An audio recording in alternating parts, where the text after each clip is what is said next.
Kapodra police સ્ટેશનના મારામારીના ગુનામાં છેલ્લા 20 વર્ષથી નાસ્તા ફરતા આરોપીને ઝડપી પાડતી સુરત શહેર ક્રાઇમ બ્રાન્ચ. સુરત શહેર પોલીસ કમિશનર શ્રી નાઓએ સુરત શહેરના અલગ અલગ પોલીસ સ્ટેશનોમાં ગંભીર પ્રકારના ગુનાઓમાં સંડોવાયેલ ભાગેડુ ગુનેગારો કે જે લાંબા સમયથી પોતાની ધરપકડ ટાળવા સારું નાસ્તા પડતા હોય તેવા ગુનેગારને શોધી કાઢવા માટે ખાસ ડ્રાઈવ રાખેલ હોય, જેનું અનુસંધાને નાયબ police commissioner Shri crime branch નાઓએ ગુજરાત રાજ્યના તથા આજુબાજુના રાજ્યના અલગ અલગ પોલીસ સ્ટેશનોમાંથી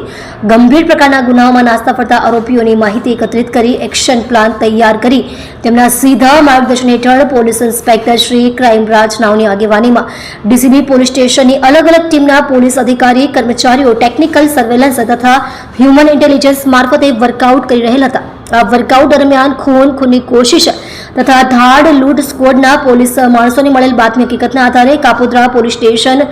ગુનો રજિસ્ટર્ડ નંબર 209/2005 પીકો કલમ 326 504 506 114 મુજબના ગુનાના કામનો છેલ્લા 20 વર્ષથી નાસ્તો ફરતો આરોપી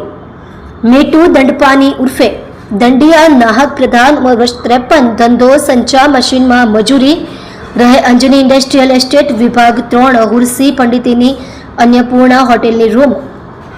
નંબર 15 અમરોલી સુરત મૂળ વતન ધાનપુર ગામ પોસ્ટ કોડલા થાના કોડલા જિલ્લો ગંજામ ઓરિસ્સાવાળાને અમરોલી અંજની ઇન્ડસ્ટ્રીયલ એસ્ટેટમાંથી ઝડપી પાડી કાયદેસરની કાર્યવાહી કરી કાપોદ્રા પોલીસ સ્ટેશનના તપાસ કરનાર